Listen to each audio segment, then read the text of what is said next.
اعوذ باللہ من الشیطان الرجیم بسم اللہ الرحمن الرحیم ام حسبتم ان تدخلوا الجنة ولما يأتكم مثل الذين قالوا من قبلكم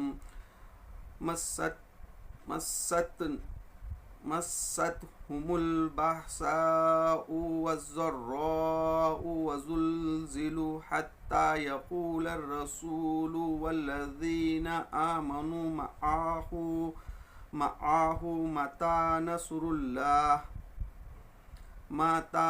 الله ألا إن نصر الله قریب۔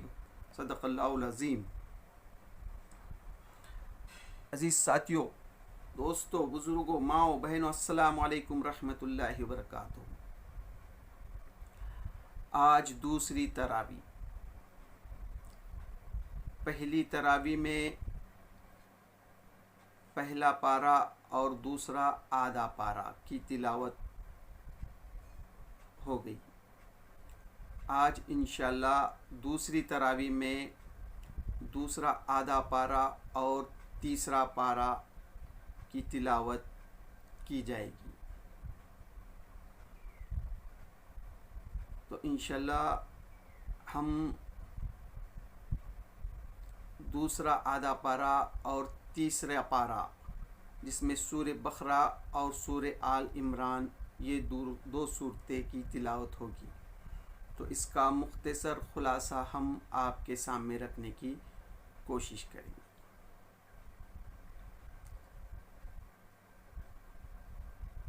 رمضان میں جو روزے فرض کیے گئے، یہ کل کی تراویح میں اس کا ذکر، اس کی تلاوت ہو چکی ہے۔ اللہ تعالیٰ جو ہے قرآن مجید میں روزے کا مقصد بیان کرتا ہے کہ تم میں تقوی کی صفات پیدا ہو، اور پھر اس کے راتوں کو اعتکاف کا بھی حکم دیتا ہے۔ روزے کے احکام بھی، روزے کے احکام اور پھر راتوں کو جاگنے کا حکم دیتا ہے۔ پھر اس کے بعد حج کے احکام اللہ تعالیٰ نازل کرتا ہے۔ حج کے ارکان کس طرح سے ادا کرنا چاہیے، وہ احکام بھی اللہ تعالیٰ نازل کرتا ہے، جس کی ہم پہلی تراویح کے اختتام میں یا دوسری تراویح کے ابتدا میں اس کی تلاوت ہوگی۔ پھر جو ہے اس کے آگے پھر اللہ تعالیٰ فرماتا ہے کہ اے لوگو جو ایمان لائے ہو، تم پورے کے پورے اسلام میں آ جاؤ اور شیطان کی پیروی نہ کرو، وہ تمہارا کھلا دشمن ہے۔ اللہ تعالیٰ فرماتا ہے کہ اے لوگو جو ایمان لائے ہو، پورے کے پورے اسلام میں آ جاؤ اور شیطان کی پیروی نہ کرو، یعنی کسی اللہ کے ایک احکام کو مانو اور دوسرے احکام کو نہ مانو، ایسا نہ کرو۔ پھر آگے اللہ تعالیٰ رزق کے بارے میں ذکر کرتا ہے کہ اللہ تعالیٰ جو ہے رزق جس کو چاہے عطا کرتا ہے، کسی کو کم دیتا ہے، کسی کو زیادہ دیتا ہے۔ پھر ابھی جس آیت کی تلاوت فرمائی گئی، اس میں اللہ تعالیٰ کہتا ہے تم لوگوں نے یہ سمجھ رکھا ہے کہ یوں ہی جنت کا داخلہ تمہیں مل جائے گا، حالانکہ ابھی تم پر وہ سب کچھ نہیں گزرا ہے جو تم سے پہلے ایمان لانے پر گزرا ہے۔ ان پر سختیاں گزری، مصیبتیں آئی، ہلا مارے گئے، حتیٰ کہ وقت کا رسول اور اس کے ساتھی اہل ایمان چیخ اٹھے کہ اللہ کی مدد کب آئے گی۔ اس وقت انہیں تسلی دی گئی کہ ہاں اللہ کی مدد قریب ہے، یعنی جنت اتنی سستی نہیں ہے کہ بس یوں ہی مل جائے گی، یعنی تم پر سختیاں آئے گی، مصیبتیں آئے گی، یہاں تک کہ وقت کا رسول چیخ اٹھے، ان کے ساتھی چیخ اٹھے کہ اللہ کی مدد کب آئی، تب جا کر اللہ کی مدد آئی ہے۔ پھر اللہ تعالیٰ جہاد کا حکم دیتا ہے اور کہتا ہے جو لوگ ایمان لائے ہیں اور جنہوں نے خدا کی راہ میں اپنا گھر بار چھوڑا اور جہاد کیا ہے وہ رحمت الہی کے جائز امیدوار ہیں، اور اللہ معاف کرنے والا اور اپنی رحمت سے انہیں نوازنے والا ہے۔ پھر اس کے آگے اللہ تعالیٰ جو ہے نکاح کے احکام نازل کرتا ہے، نکاح کس سے کرنا چاہیے، شادی کس سے کرنا چاہیے۔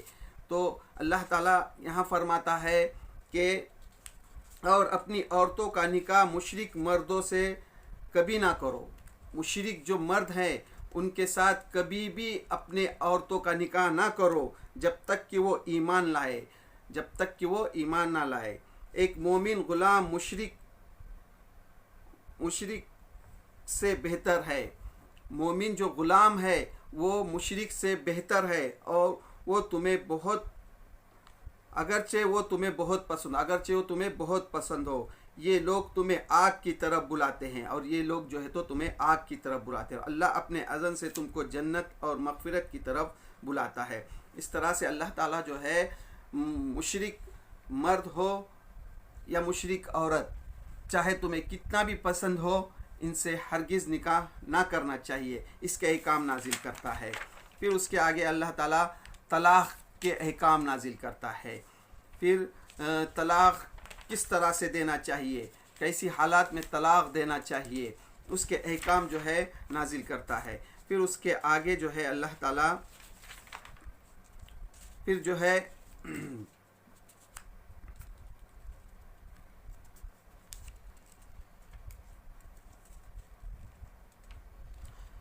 پھر اس کے آگے جو ہے اللہ تعالیٰ جو ہے بنی اسرائیل کے ایک بنی اسرائیل کے جو سردار تھے، انہوں نے جو ہے یہ خواہش کی تھی اپنے نبی سے کہ وہ جو ہے بنی اسرائیل، یعنی پھر تم نے اس معاملے پر بھی غور کیا جو موسیٰ کے بعد سردار بنی اسرائیل کو پیش آیا تھا۔ انہوں نے اپنے نبی سے کہا ہمارے لیے ایک بادشاہ مقرر کر۔ بنی اسرائیل کے قوم نے جو ہے اپنے نبی سے کہا تھا کہ ہمارے لیے اللہ تعالیٰ کو ایک بادشاہ مقرر کرے تاکہ ہم جو ہے تو جہاد کرے۔ پھر اللہ تعالیٰ نے جو ہے طالوت کو جو ہے ان کا بادشاہ مقرر کیا، لیکن کچھ ہی لوگ تھے جو انہوں نے ان کا ساتھ دیا۔ پھر ان کے لشکر میں داؤد تھے، داؤد علیہ السلام۔ پھر داؤد علیہ السلام نے جو ہے جالوت کو جو ہے تو قتل کیا، اور جو ہے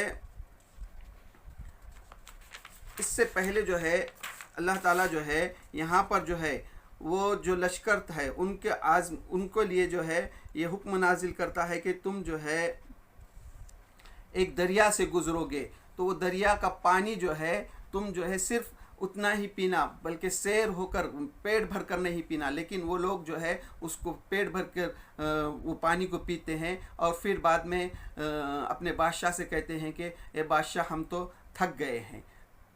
کچھ ہی لوگ تھے جو ان کا ساتھ دیتے ہیں۔ اسی لشکر میں جو ہے داؤد علیہ السلام ہوتے ہیں۔ پھر داؤد علیہ السلام جو ہے جو سامنے والی مخالف قوم کے جو بادشاہ ہوتا ہے جالوت، ان کو جو ہے داؤد علیہ السلام قتل کرتے ہیں۔ پھر داؤد علیہ السلام جو ہے کو اللہ تعالیٰ جو ہے فرماتا ہے، اللہ تعالیٰ داؤد نے جالوت کو قتل کر دیا، اور اللہ نے اسے سلطنت اور حکومت سے نوازا، اور جن جن چیزوں کا چاہا اس کو علم دیا۔ اللہ تعالیٰ نے جو ہے داؤد علیہ السلام کو جو ہے سلطنت سے نوازا اور دنیا کا بہت سا علم دیا اللہ تعالیٰ نے ان کو۔ پھر اس کے آگے جو ہے ایک آیت الکرسی آتی ہے، جو آیت الکرسی کے نام سے جو مشہور ہے، جس میں اللہ تعالیٰ کی صفات بیان کی گئی ہے۔ پھر اس کے بعد جو ہے اس کے آگے پھر اس کے اللہ تعالیٰ جو ہے اللہ کی راہ میں مال خرچ کرنے کی مثال پیش کرتا ہے، یعنی اللہ تعالیٰ کی راہ میں جو مال خرچ کرتے ہیں، اللہ کی راہ میں مال خرچ کرنے کا مثال کرتا ہے۔ جو لوگ جو ہے اللہ تعالیٰ فرماتا ہے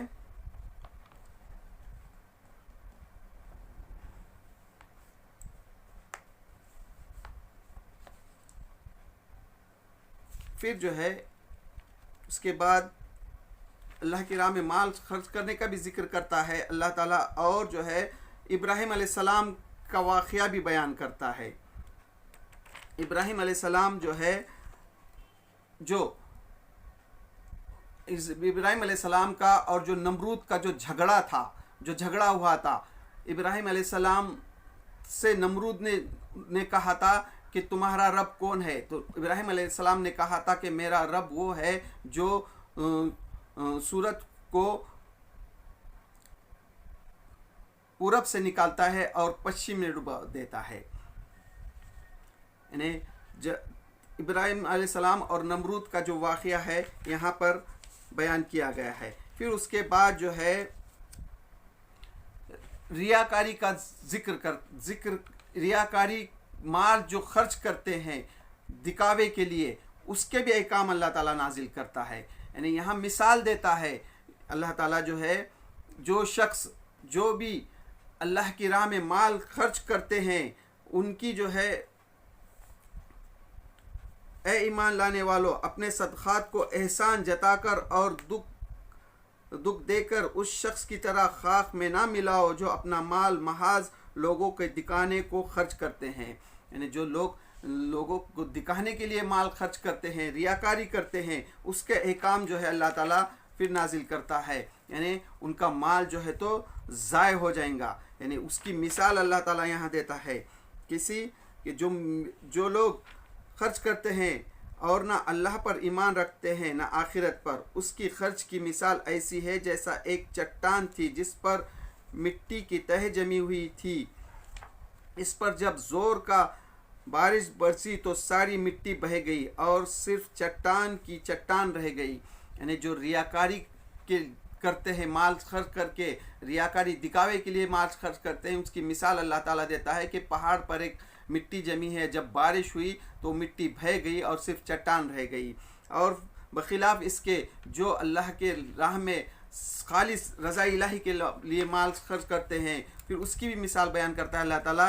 اس کی مثال کہتا ہے بخلاف اس کے جو لوگ اپنے مال اللہ کی رضا کے لیے دل کے پورے ساتھ خرچ کرتے ہیں، ان کا خرچ کی مثال ایسی ہے جیسے ایک باغ ہو، اگر زور کی بارش ہو جائے تو دگنا پھل لائے، اور اگر زور کی بارش نہ بھی ہو تو ایک ہلکی ہوئی ہی اس کے لیے کافی ہے۔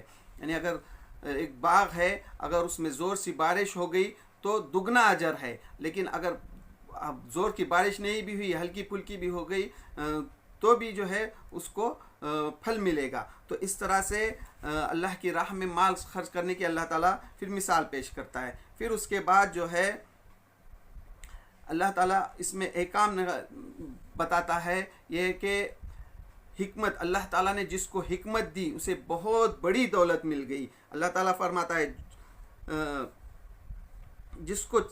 جس کو چاہتا ہے حکمت عطا کرتا ہے، اور جس کو حکمت ملی اسے حقیقت میں بڑی دولت مل گئی۔ جو اس کو اللہ تعالیٰ حکمت دیا اس کو حقیقت میں بہت بڑی دولت مل گئی۔ پھر اللہ تعالیٰ جو ہے صدقات کا حکم دیتا ہے کہ تم چاہے صدقات جو ہے چھپ کر دو یا صدقات علانیہ دو یا پھر اچھے دو، یا یہ بھی اچھا ہے، لیکن اگر چھپ کر حاجت مندوں کو دو تو یہ تمہارے لیے بہت اچھا ہے۔ پھر اس کے بعد جو ہے یعنی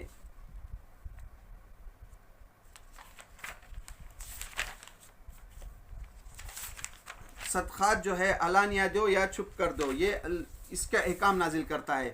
پھر اس کے بعد جو ہے سود کی حرمت کا ذکر کرتا ہے اللہ تعالیٰ۔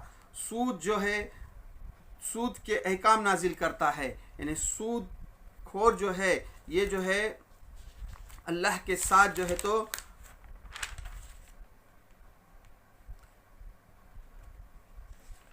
اللہ اور اس کے رسول کے ساتھ اعلان جنگ ہے۔ یعنی جو لوگ سود خور ہوتے ہیں یہ اللہ اور اس کے رسول کے ساتھ بغاوت کر رہے ہیں، جنگ کر رہے ہیں اللہ اور اس کے رسول کے ساتھ، یہ احکام نازل کرتا ہے۔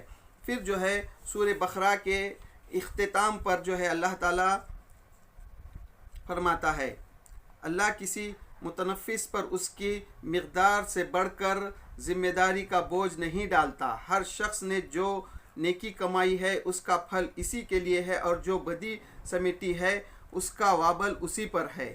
ایمان لانے والو تم یوں دعا کرو. پھر اللہ تعالیٰ سورہ بقرہ کے اختتام پر دعا سکھاتا ہے کہ اے ایمان لانے والو تم اس طرح سے دعا کرو. اے ایمان لانے والو تم یوں دعا کیا کرو اے ہمارے رب ہم سے بھول چوک میں جو قصور ہوئے ہو جائے ان پر گرفت نہ کر. مالک ہم پر وہ بوجھ نہ ڈال جو تو نے ہم سے پہلے لوگوں پر ڈالے ہیں. پروردگار جس بار کا اٹھانے کی طاقت ہم میں نہیں ہے وہ ہم پر نہ رکھ. ہمارے ساتھ نرمی کر ہم سے درگزر فرما. ہم پر رحم کر تو ہمارا مولا ہے.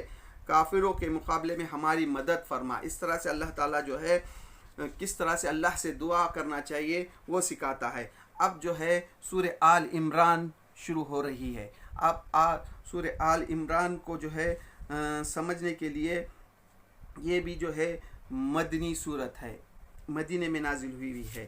اس میں جو ہے چار تقریروں پر مشتمل ہے یہ پوری صورت, جس میں جو ہے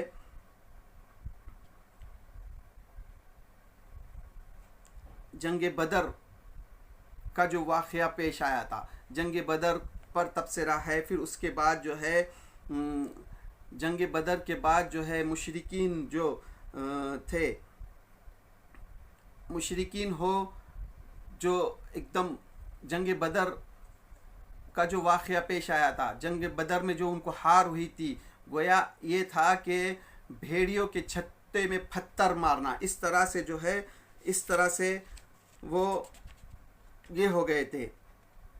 پھر اس کے بعد جنگ احد کا بھی اس میں ذکر آئے گا. تو اس طرح سے اس میں جو ہے یعنی مدینہ میں جنگ بدر اور جنگ احد کے وقت کا حالات کو ذہن میں رکھیے. اور یہ سورت پھر آل عمران ہے. پھر اس میں اللہ تعالیٰ فرماتا ہے, اس میں جو ہے دو طرح کی آیتیں ہیں. ایک اس کتاب میں دو طرح کی آیتیں ہیں, ایک محکمات جو کتاب کی اصل بنیاد ہے, اور دوسری متشابہات جو دو طرح کی جو ہے تو قرآن مجید میں آیتیں ہیں. ایک محکمات جو اس کتاب کی بنیاد ہے, اور ایک متشابہات جس کے دل میں کئی ہوتی ہے, بیماری ہوتی ہے جو تو وہ متشابہ آیات کے پیچھے پڑتے ہیں. پھر اس کے بعد اللہ تعالیٰ جو ہے مسلمانوں کو کہتا ہے کہ تم جو ہے اگر اللہ اس کے رسول کے احکام کی خلاف ورزی کرو گے تو تمہارا بھی وہی انجام ہوگا جو فرعون اور اس کے ساتھیوں کا ہوا ہے. پھر اس کے بعد جو ہے اللہ تعالیٰ فرماتا ہے کہ اللہ کے نزدیک جو ہے دین صرف اور صرف اسلام ہے, اسلام کے علاوہ دوسرا کوئی دین نہیں ہے.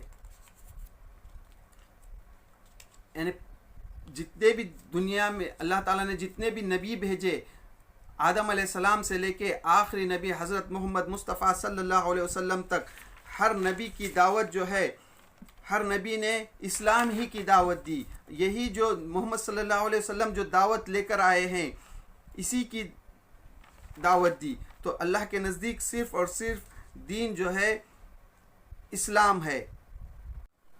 پھر اس کے بعد آدم علیہ السلام, نوح علیہ السلام اور ابراہیم علیہ السلام اور آل عمران کو تمام دنیا والوں پر ترجیح دے کر اپنی رسالت کے لیے منتخب کیا. یہ کام اللہ تعالیٰ نازل کرتا ہے. پھر آگے اللہ تعالیٰ فرماتا ہے, جب عمران کی عورت کہہ رہی تھی میرے پروردگار میں اس بچے کو جو میرے پیٹ میں ہے میں تیری نظر کرتی ہوں. عمران کی عورت یعنی مریم علیہ السلام کی ماں, انہی کے عمران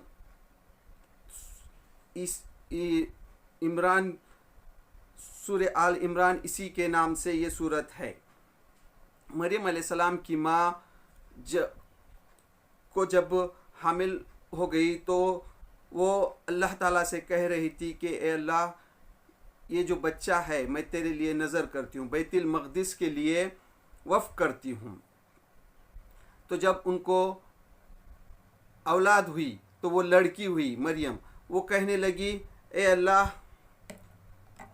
میری تو لڑکی ہو گئی، جبکہ اللہ تعالیٰ جانتا تھا، پھر بھی اللہ وہ کہہ رہی ہے کہ اللہ یہ تو لڑکی ہے، میں اس کو کس طرح سے وقف کر دوں۔ پھر انہوں نے اس لڑکی کو بیت المقدس کی خدمت کے لیے وقف کر دیا۔ پھر مریم علیہ السلام بیت المقدس کی خدمت کرتی تھی، یہ زکریا علیہ السلام کی سرپرستی میں۔ زکریا علیہ السلام جب بھی ان کے پاس جاتے تو مریم علیہ السلام کے پاس کچھ نہ کچھ پھل کھانے کے لیے موجود پاتے۔ تو زکریا علیہ السلام نے مریم علیہ السلام سے کہا کہ اے مریم تمہارے پاس یہ پھل کہاں سے آئے؟ تو وہ کہتی ہیں کہ یہ اللہ نے مجھے دیے ہیں۔ تو اس طرح سے زکریا علیہ السلام بھی آگے پھر اللہ تعالیٰ اس واقعے کو آگے بیان کرتا ہے کہ زکریا علیہ السلام کے دل میں بھی خواہش ہوگی کہ ان کو بھی بچہ ہو۔ زکریا علیہ السلام تک کو ابھی تک کوئی اولاد نہیں تھی، وہ بوڑھے ہو چکے تھے، تو اللہ تعالیٰ نے ان کو بھی یحییٰ علیہ السلام کی خوشخبری دے دی۔ زکریا علیہ السلام کہتے ہیں کہ اے اللہ میرے یہاں کس طرح سے بچہ ہوگا جبکہ میری بیوی بانجھ ہے؟ اللہ تعالیٰ فرماتا ہے کہ اسی طرح ہو جائے گا۔ اللہ تعالیٰ پھر یحییٰ علیہ السلام اس زکریا علیہ السلام کو اللہ تعالیٰ عطا کرتا ہے۔ پھر اس کے بعد جو ہے مریم علیہ السلام کے پاس جبرائیل علیہ السلام آتے ہیں، ان کو ایک بچے کی خوشخبری سناتے ہیں۔ جبرائیل علیہ السلام مریم علیہ السلام کے پاس آتے ہیں اور بچے کی خوشخبری سناتے ہیں۔ مریم علیہ السلام کہتی ہے کہ مجھ کو بچہ کیسا ہوگا جبکہ کسی بشر نے مجھے چھوا تک نہیں۔ وہ کہتے جبرائیل علیہ السلام کہتے ہیں، اللہ تعالیٰ کہتا ہے بس ہو جا، بس ہو جاتا ہے۔ پھر اس کے بعد جو ہے مریم علیہ السلام کو ایک بچہ ہوتا ہے، وہ عیسیٰ علیہ السلام۔ پھر اس کے بعد جو ہے عیسیٰ علیہ السلام کو اللہ تعالیٰ جو ہے تو نبی بناتا ہے۔ پھر اس کے بعد اللہ تعالیٰ عیسیٰ علیہ السلام کو توریت اور انجیل عیسیٰ علیہ السلام کو اللہ تعالیٰ انجیل دیتا ہے، اس کا ذکر ہے۔ پھر اس کے بعد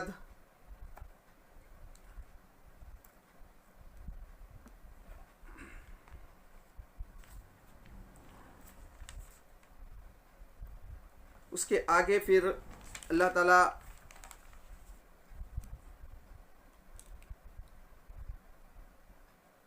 وہ اللہ کی خفیہ تدبیر ہی تھی جب اس نے کہا اے عیسیٰ اب میں تجھے واپس لے لوں گا۔ پھر اللہ کی وہ خود خفیہ تدبیر ہی تھی جب عیسیٰ علیہ السلام جب بڑے ہوتے ہیں، جب نبی بنائے جاتے ہیں، جب عیسیٰ علیہ السلام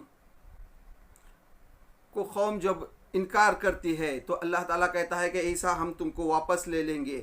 وہ اللہ کی خفیہ تدبیر ہی تھی، اور تجھ کو اپنی طرف اٹھا لوں گا، اور جنہوں نے تیرا انکار کیا ہے ان سے یعنی ان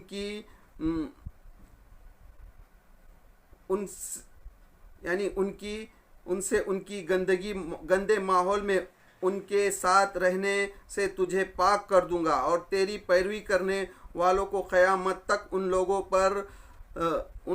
پر مسلط کرتا رہوں گا جنہوں نے تیرا انکار کیا ہے۔ یعنی اللہ تعالیٰ جو ہے یہاں پر فرما رہا ہے کہ عیسیٰ علیہ السلام کو اللہ تعالیٰ اوپر اٹھا لے گا، اور جو ہے برابر قیامت تک اللہ تعالیٰ جو ہے ان پر مسلط کرتا رہے گا۔ آج بھی ہم دیکھتے ہیں کہ برابر جو ہے وہ جو یہودی ہیں ان پر اللہ تعالیٰ برابر ان پر جو عیسیٰ علیہ السلام کو مانتے ہیں ان کو مسلط کرتا رہتا ہے۔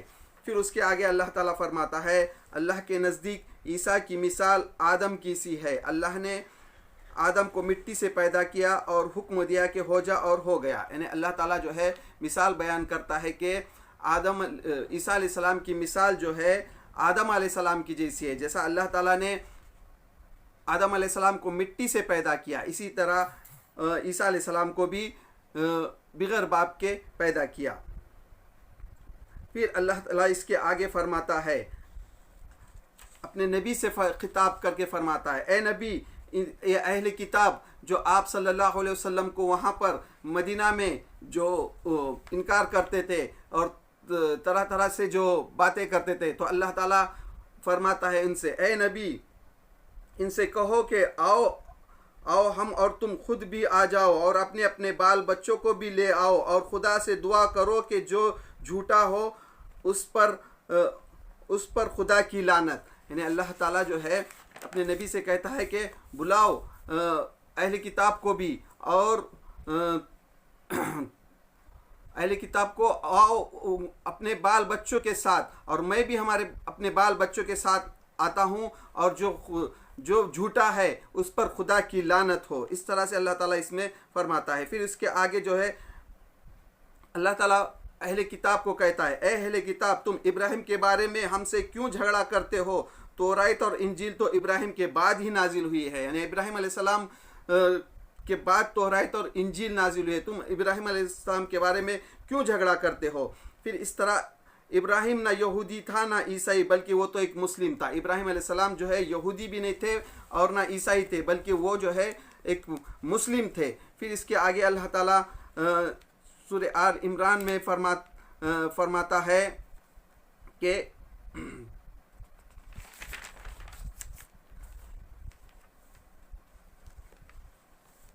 یاد کرو اللہ نے پیغمبروں سے عہد لیا تھا کہ آج میں نے تمہیں کتاب اور حکمت و دانائش سے نوازا ہے، کل اگر کوئی دوسرا رسول تمہارے پاس اس تعلیم کی تصدیق کرتا ہوا آئے جو پہلے سے تمہارے پاس موجود ہے، تو تم کو اس پر ایمان لانا ہوگا اور اس کی مدد کرنی ہوگی۔ یعنی اللہ تعالیٰ نے جو ہے تمام نبیوں سے وعدہ جو لیا ہوا تھا اس کا ذکر کرتا ہے کہ اللہ تعالیٰ نے تمام نبیوں سے جو وعدہ لیا تھا کہ اگر تمہارے بعد کوئی نبی آئے تو تم اس کی پیروی کرنا، اس کا ذکر اللہ تعالیٰ کرتا ہے۔ پھر اس طرح سے یہ